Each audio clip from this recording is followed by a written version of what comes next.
Қайырлы күн, жас достар. Бүгін еңбек нарығы және сұраныс бөлімінің соңғы қорытынды сабағы.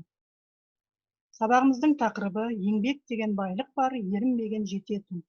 Мен не үйрендім? Оқушы, бүгінгі сабақта сіздің меңгеретініңіз әдеби шығармада көтерілген әлеуметтік қоғамдық мәселені талдау және кейіпкерлерді шынайы өмірмен салыстырып бағалау. Бағалау критерийі. Шығармада көтерілген әлеуметтік қоғамдық мәселені талдайсыздар. Кейіпкерлерді шынайы өмірмен салыстырып, пікірлеріңізді білдіресіздер. Жұмысыңызға сәттілік.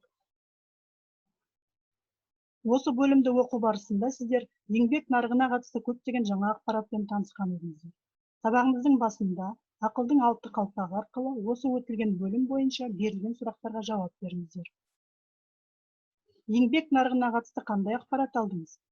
Еңбек нарығының қандай артықшылықтары бар? Еңбек нарығының қандай кемшіліктері бар? Нарықтық экономикаға қатысты қандай эмоцияңыз қалыптасты?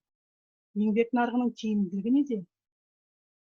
Айтылған ойлардан қандай қорытынды шығаруға болады?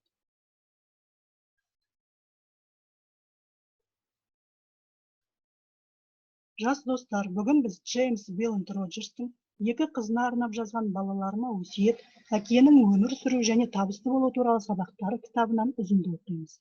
Джеймс Вилланд Роджерс американдық инвестор, саяхатшы, жазушы, тележүргізуші, 3 мәрте Гиннес рекордтар кітабына енген, халықаралық RICI тауарлық белгісінің авторы, Йель, Оксфорд университеттерін бітірген.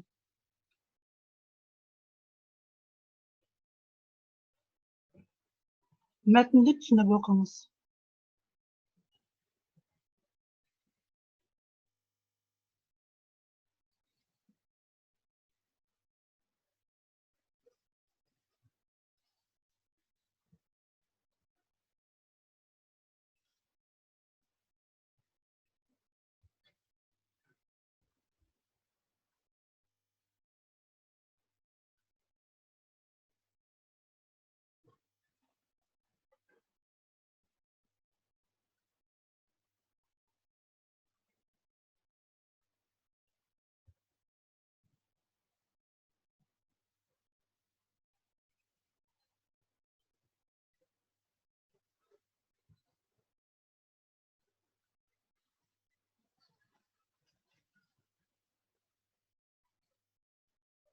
Сабағымыздың келесі кезеңінде оқушылар оқылған мәтін бойынша бірнеше тапсырма орындайсыздар. Бірінші тапсырма. Мәтін мазмұны бойынша сұрақтарға жауап беріңіз. Бірінші сұрақ. Джеймстің ойынша бизнес бастауда жас мөлшері маңызды ма?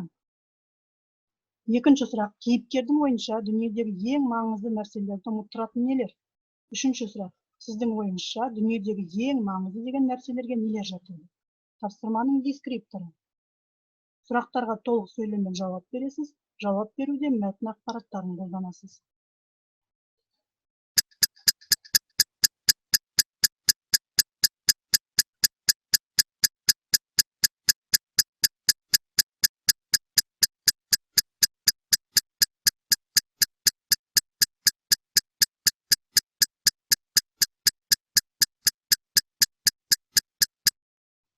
Өзіңізді тексеріңіз. Үшінші сұрақтың жауабы бірдей болуы шарт емес.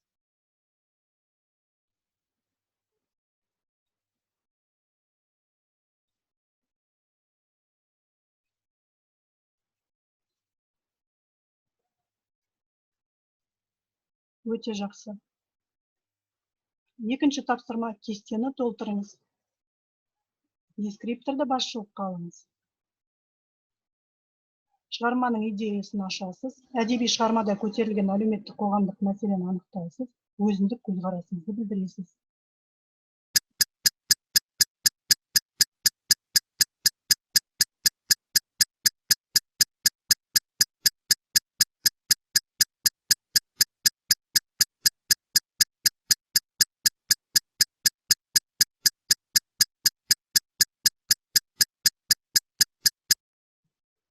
Жұмысыңызды салыстырыңыз.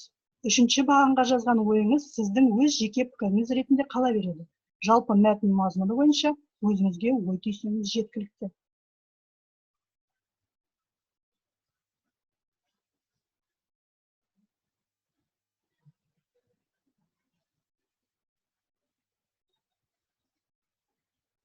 Үшінші тапсырма. Кестені толтырыңыз.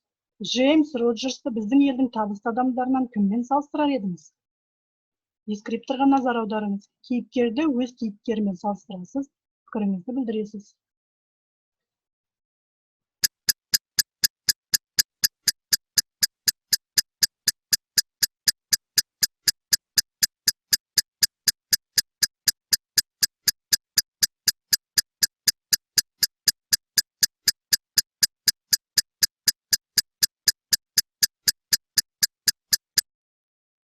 Оқушылар, берілген кесте үлгісіне назар аударыңыз. Бұл кестеде американдық Джеймс Роджерс еліміздің белгілі кәсіпкері Құдайберген Қайратпен салыстырылды. Жұмысыңыз дескрипторға сай, осы нұсқа шамасында шықты деп ойлаймын.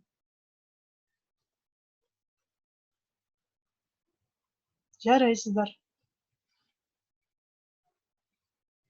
Оқушы, сабақ барысында қалай жұмыстандыңыздар?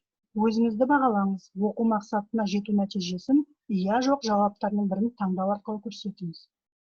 Шығармада көтерілген әлеуметтік қоғамдық мәселені талдай алдым. Кейіпкерлерді шынайы өмірмен салыстырып, пікірімді білдірдім. Жас дос, сабағымыздың соңында SWOT талдау арқылы кері байланыс беріңіз. Бұл сабақта қандай жетістікке қол жеткіздіңіз? Бұл сабақта сіздің қандай әлсіз тұстарыңыз байқалды? Бұл сабақ сізге қандай мүмкіндіктер береді? Сабақ бойынша қандай қауіптеріңіз бар? Әлсіз тұстарыңыз бен қауіптеріңіз бойынша мұғаліміңізбен бөлісіп, ақыл кеңесін алыңыз. Оқушылар, өзіндік жұмысқа берілетін тапсырма. Берілген сілтемемен өтіп, мәтінді түсініп оқыңыз.